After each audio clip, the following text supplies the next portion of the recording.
Hello friends, welcome back to my YouTube channel biology with PR K sir. और friends, हर बार की तरह इस बार भी हम एक नए टॉपिक के साथ में आपके सामने उपस्थित हुए हैं। और आज का जो हमारा टॉपिक है वो बहुत ही ज़्यादा इंटरेस्टिंग है, क्योंकि आज हम आपको रेस्पिरेटरी सिस्टम एक एनिमेशन के थ्रू समझाने वाले हैं। और आशा करते हैं कि आप मेरी वीडियो को बहुत ही ज़्यादा लाइक एंड सब्सक्राइब भी करेंगे। सो प्लीज़ गाइज़, अगर आप लोगों ने मेरे वीडियोस को, मेरे चैनल को सब्सक्राइब नहीं किया है तो प्लीज़ सब्सक्राइब का बेल आइकन दबा दें, प्रेस कर दें। और अब हम बढ़ते हैं अपनी वीडियो की तरफ। Thank you.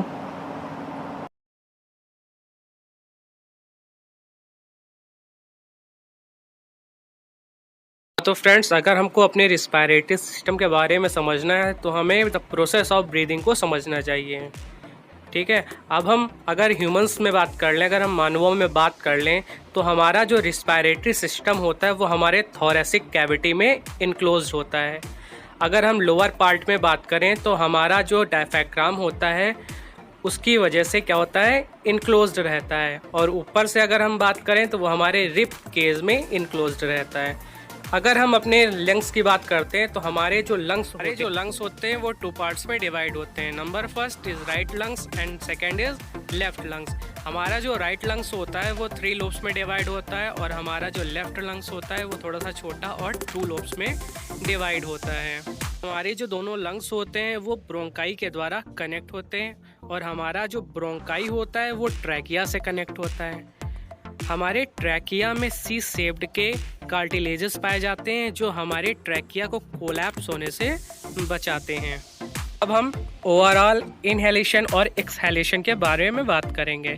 तो हमारे नोज़ के द्वारा क्या होता है, नॉस्ट्रिल से हमारे एयर फेरिंग्स एक कॉमन पैसेज से होते हुए ट्रैकिया के थ्रू ब्रोंकाई, और ब्रोंकाई से हमारे लंग्स में पहुंचती है।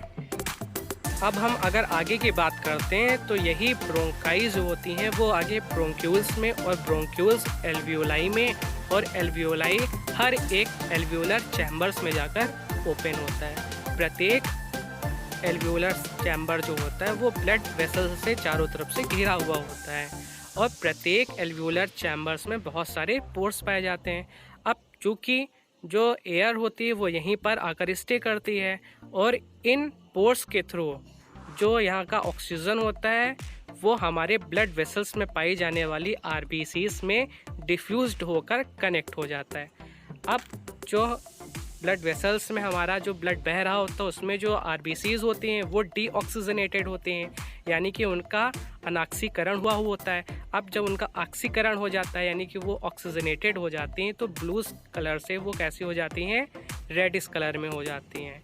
अब इसी तरह वाइस वर्सा में क्या होता है कि जो कार्बन डाइऑक्साइड वेस्ट मटेरियल के रूप में हमारे ब्लड वेसल्स में मूव कर रही होती हैं वो डिफ्यूज्ड होकर हमारे लंग्स में चली जाती हैं, और हमारे लंग्स के हर एक पैसेज से गुजरती हुई वो हमारे नोज़ तक यानी कि नॉस्ट्रिल तक पहुंचती हैं। वहां से फिर से क्या कर दी जाती हैं, एक्सहेल्ड कर दी जाती हैं। तो ये पूरा प्रोसेस हमारा क्या होता है, एक सर्किल के रूप में चला करता है, जैसा कि आप हमारे एनिमेशंस में देख रहे हैं। तो फ्रेंड्स, अगर आपको हमारी वीडियो से समझ में आ रहा है कि रिस्पायरेटरी सिस्टम हमारा कैसे वर्क करता है तो प्लीज़ हमें मोटिवेट करने के लिए